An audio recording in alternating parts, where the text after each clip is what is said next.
Mangwana nimwalelepo vukenjani xexa savana ve Africa. Welcome to Africa Good Morning. This is the show that makes sure that you are well informed, of course being your trusted source for the latest updates from across the continent and beyond.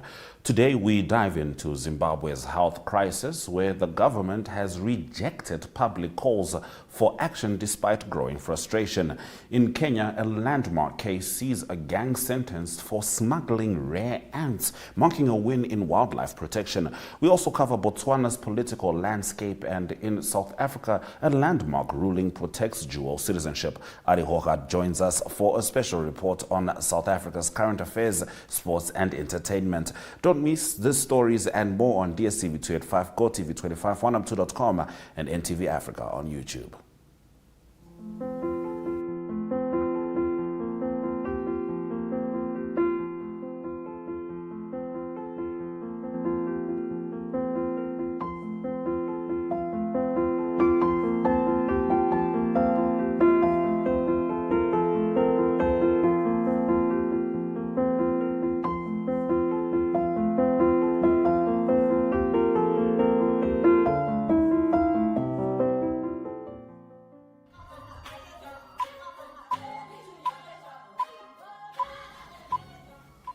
In our top stories.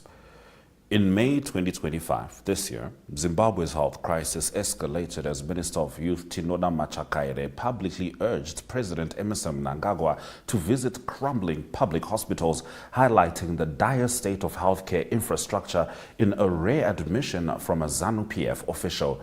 His ex-post was resonating widely, amplifying public frustration over shortages, underpaid staff and inadequate facilities. However, the Ministry of Health and Childcare swiftly rejected the call on May 6, dismissing Machakaire's remarks as negative and part of an orchestrated attack, while touting progress in equipment and training. This denial sparked outrage on X, with users accusing the government of shielding Mnangagwa from accountability and ignoring systemic issues like underfunding and corruption. The Crisis in Zimbabwe coalition echoed these concerns, urging action, but the government's response underscored its reluctance to address the deepening healthcare crisis. In our next story, we're in Kenya.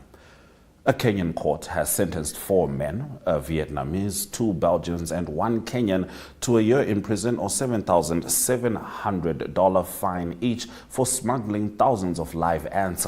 They were caught in Naivasha with 5,000 ants, including rare African harvester ants valued at $220 each on the exotic pet market. Though the group claimed they were collecting the ants as a hobby, the court ruled the quantity and protected status of insects indicated a serious offense. The Kenya Wildlife Service called it a landmark case, highlighting a shift in wildlife trafficking trends toward lesser-known but ecologically vital species. The ants are protected under biodiversity treaties, and their trade is tightly regulated. This weekend marks the official end of President Masisi's political era as the Botswana Democratic Party holds its elective Congress. Masisi, the first BDP president to serve only 1 term and to lose a re-election bid, will step down from party leadership amidst deep internal fractures. His presidency, which began with a vision of unity in 2019, quickly spiraled into factionalism, public spats, including a dramatic fallout with predecessor Ian Khama, and strategic missteps that cost the BDP the election. Disgruntled members left for opposition parties like the Botswana Patriotic Front, weakening the BDP strongholds. The Congress aims to usher in new leadership, with many urging reconciliation and reform to restore credibility after a divisive chapter in party history. The South African Constitutional Court has ruled that a section of the South African Citizenship Act, which automatically stripped citizens of their nationality upon acquiring another, is unconstitutional. This landmark decision effectively nullifies the relevant section of the Act from its 1995 inception, allowing South Africans with dual citizenship to retain their status. The case, initiated by the Democratic Alliance, was initially dismissed by the Pretoria High Court Court, but the ruling was upheld by the Supreme Court of Appeal before reaching the Constitutional Court. Now, the court also ordered the Minister and Director General of Home Affairs, who had opposed the case, to pay legal costs. This ruling brings relief to many South Africans who had lost their citizenship due to acquiring another nationality. Nigeria's Department of State Services has arrested Comrade Kola Edokapaye, a Marxist activist and leader of the Talakawa Parliament, for organizing a rally in support of Captain Ibrahim Traore, the junta leader of Burkina Faso. The rally, intended to show Pan-African solidarity with Traore, meant to protest foreign interference and the alleged neo-colonial activities of Western powers in Africa. Although Edo Kapaye initially agreed to cancel the protest after being urged by the police, DSS officers later raided his office and arrested him and others. This crackdown highlights rising tensions over the growing Pan-African movement in support of Burkina Faso's resistance to foreign influence amidst concerns about destabilization efforts in the Sahel region. Those have been our top stories on Africa. Good morning. We're going to have a look at the weather predictions before Arrie Hougaard joins us for the South Africa report.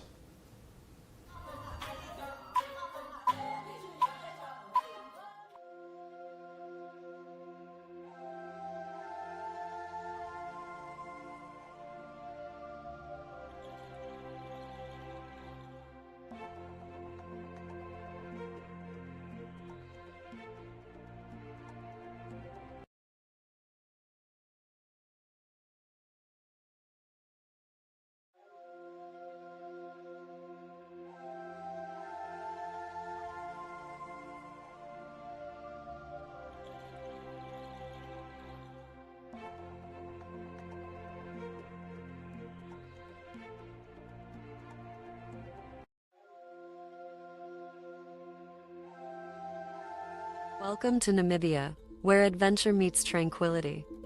With Enjoy, you have access to a wide range of accommodations to suit every traveler's taste and budget. Experience the finest dining and hospitality Namibia has to offer. Booking your dream accommodation is just a few clicks away with Enjoy.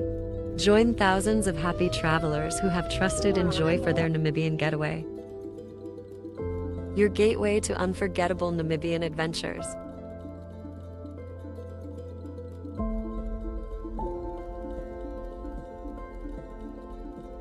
Visit us today at enjoy.my.na.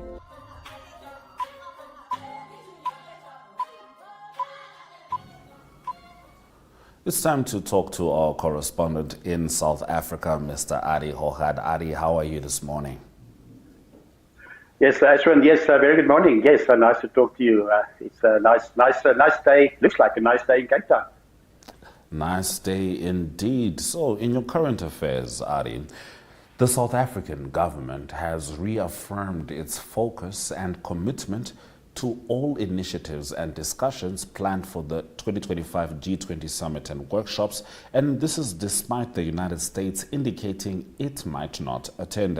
And in your other story, which is heartwarming, from Cape Town, a dog survived 3 days in the Table Mountain Nature Reserve while surrounded by bushfires. Yes, Ashwin, firstly, the G20 is an important component for South Africa. You can see there the themes, the solidarity, equality, and sustainability. Three important words, not only for the G20, but also for South Africa. South Africa in testing times at the moment. We know the budget. We're not going to go into the budget discussions now as well. But that's discussions at G20 level. And that was the one in Kenya, and that was with America as well. G20 is an important component for Africa and South Africa and for the world. It seems like America not too keen to be in that party at the moment, but I'll allude to that a little bit more just now. But the G20 responsibility, Ashwin and viewers, is very important because South Africa's got the presidency this year.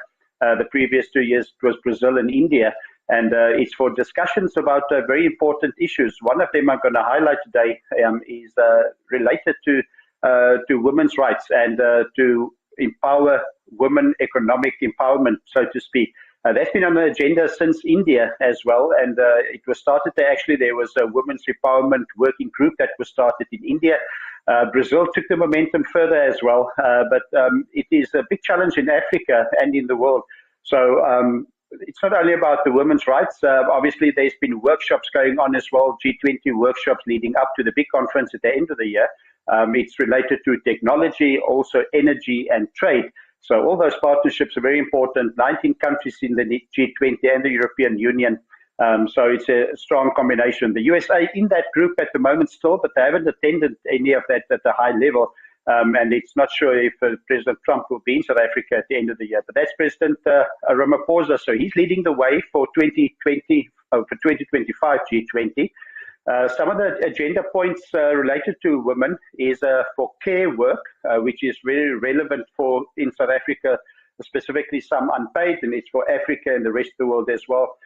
Financial inclusion as well, to put up saving plans for female workers as well, and unemployment cover. And then the big one is gender-based violence.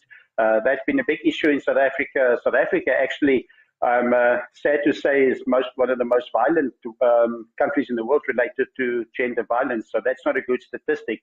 And women also there's a risk in their day-to-day due to the unequal power structures, especially in Africa and South Africa. So it will be interesting how President Ramaphosa leads this.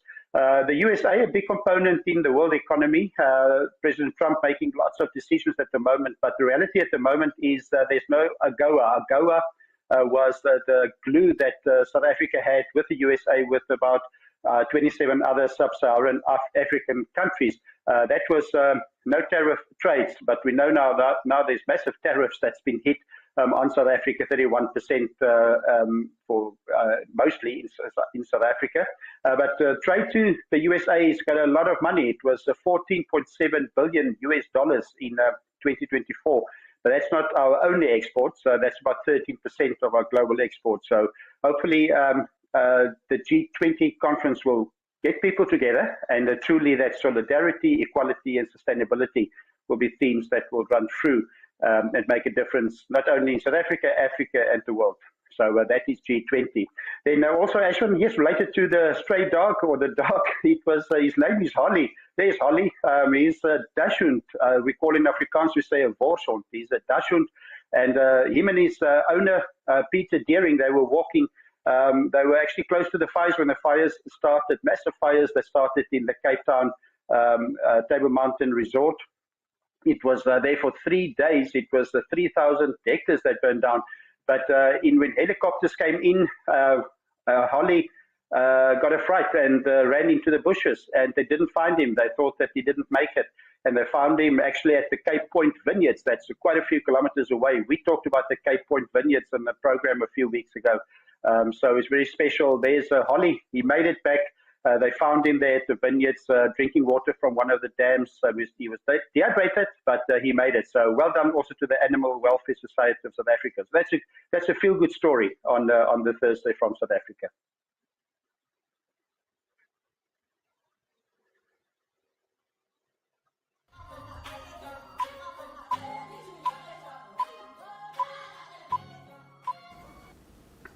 Now, Arrie, in your sport, some personal accountability. South African cricketer Kagiso Rabada apologized to fans after testing positive for recreational drug use.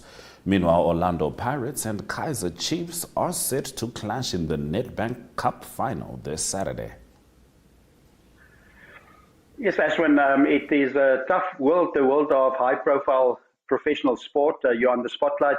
You have people following you. You're example to many children, and etc. So it's tough on Kagiso Rabada. He's one of the nicest cricket players, best role models for South African cricket. Unfortunately, he made a mistake. He admitted to using recreational drugs, and that's not good enough at that level. But it's understandable that life goes on for everybody, even if you play cricket and if you're not playing cricket. But the reality is that he served a 1 month suspension. A bit of a slap on the wrist, but apparently it's not the performance enhancing what he did. So it's more a challenge to his health. But he will be able to play in the World Test final. That's a big game coming up, and Kagiso Rabada, a key component in that game, that's going to be there at Lord's in England. Neutral ground. South Africa play Australia 11 to 15 June. And for those that know cricket, they're not going to play with a Kookaburra cricket ball. They both countries play with cricket with Kookaburra cricket balls. They're going to play with a Duke cricket ball that's used in England. So that's interesting. So they pick the ball from where they play, probably not who's playing. But anyway, but that's the cricket coming up in June. Also, the football big game coming up, it is the final of the Nedbank Cup, and that's going to be played this coming Saturday at the Moses Madiba Stadium. It's back-to-back clashes for those two massive teams from Soweto. It's Orlando Pirates and Kaizer Chiefs. Last weekend in the league, it was Pirates that won 2-1.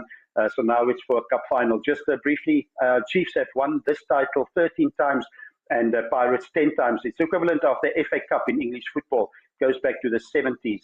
So that's a big one coming up. Big game. That is Saturday in Durban.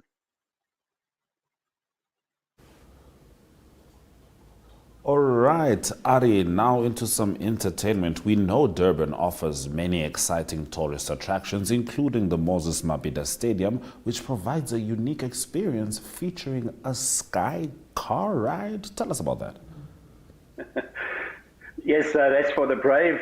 You don't often get that from a stadium. I don't know if there's any stadiums that do have that. And that's an arch that is on top of, there you can see that's one of the concerts that was in the Moses Madiba Stadium.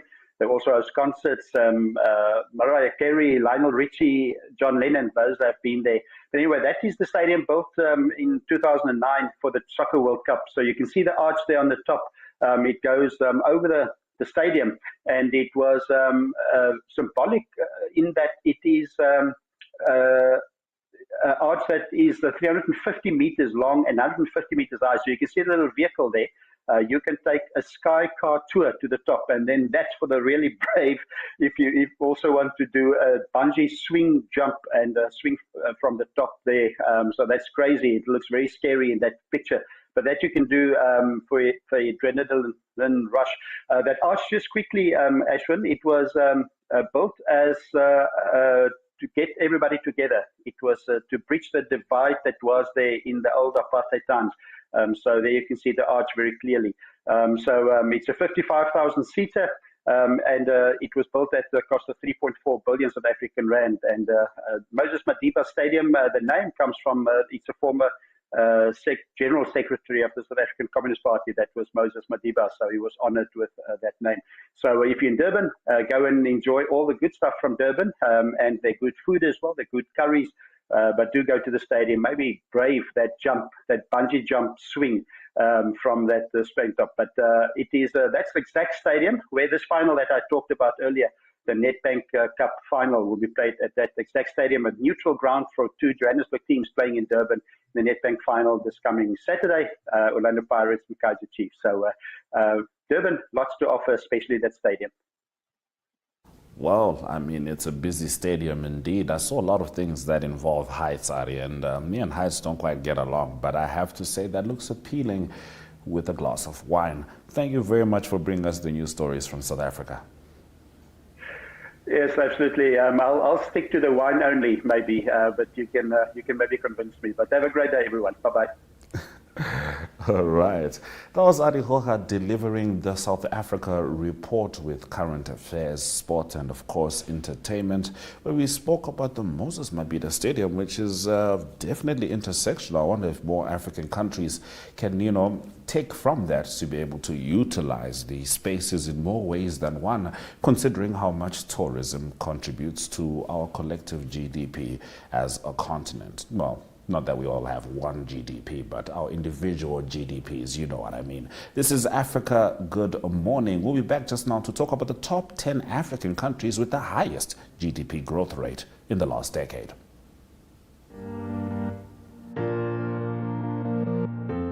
Irongo Med is a leading distributor, working in partnership with NewMed and WestMed to meet the comprehensive needs of the Namibian healthcare sector.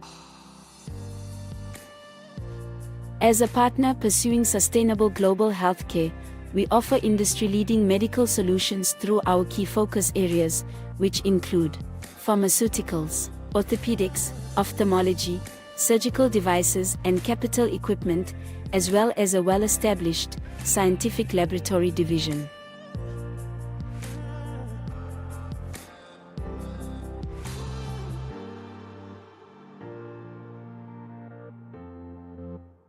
In healthcare, Arrie Hougaard is committed to making a difference. What about you?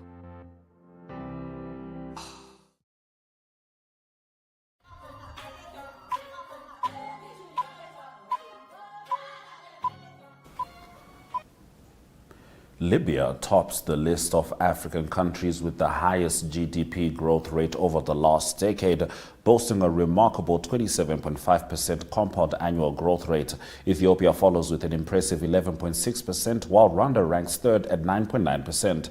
Other countries showing strong economic performance include Cote d'Ivoire, Guinea and Niger, with growth rates of 9.4% and 8.6% and 7.7% respectively. Kenya, Benin, Senegal and Tanzania round out the top 10, each with notable growth rates of 7.4%, 7.3%, 7.2% and 7%.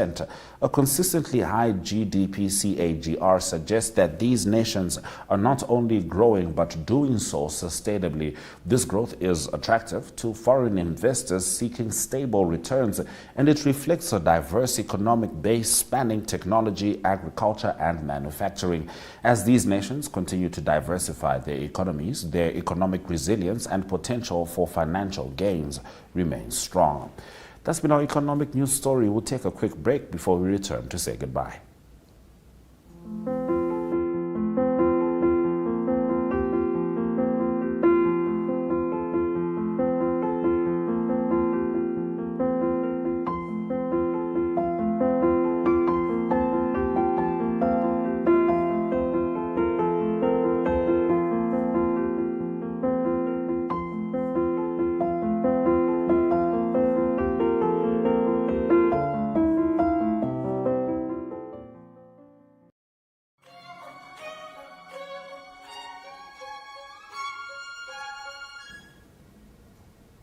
You're still with Africa. Good morning. Thank you for joining us today as we brought you the latest stories stemming from the continent. These are some of the highlights from the show. Zimbabwe health crisis. Government rejects call on Mnangagwa to act. International gang sentenced for smuggling thousands of ants in Kenya. They were sentenced to 1 year or a fine of $7,700. Tumultuous end to Masisi's one-term legacy. President Masisi will be bowing out of the BDP leadership this weekend after leading them over one term and losing their first election. Landmark ruling protects dual citizenship for South Africans. And the top 10 African countries with the highest GDP growth rate in the last decade, topped by Libya. DStv 285, GOtv 25, oneup2.com and NTV Africa on YouTube is precisely where you can find us every single weekday. Do make sure you don't miss Africa Good Morning tomorrow as we round up the week of stories in Namibia and, of course, stories stemming from the broader African continent. From me, Ashwin Berry, and the Africa Good Morning team, Arsenal fans, I'm grieving with you. Good day.